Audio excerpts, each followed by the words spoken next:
One of my pet peeves with organizations is how we incentivize people.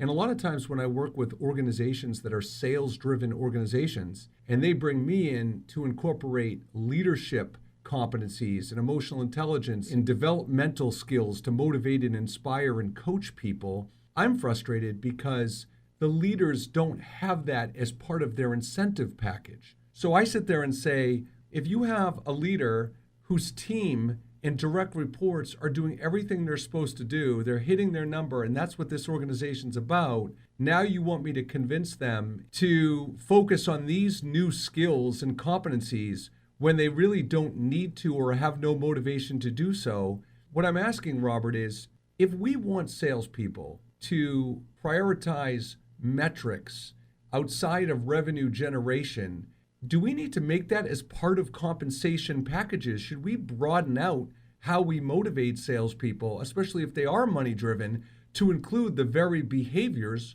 we're trying to coach and facilitate? I think at the end of the day, the incentive is there if you're humble enough to take a step back and say, hey, I could be better here. And at the end of the day, if it makes me a better leader, if that helps me have a better sales organization, then yeah, the financial reward is there. It may be indirect and it may take time for the needle to move, but I believe in what I'm doing. I believe in how we're doing it. And I think it does have a positive impact on the rest of the organization. So I think the incentive is there. I just think some of it's intangible, right. Some of it's indirect,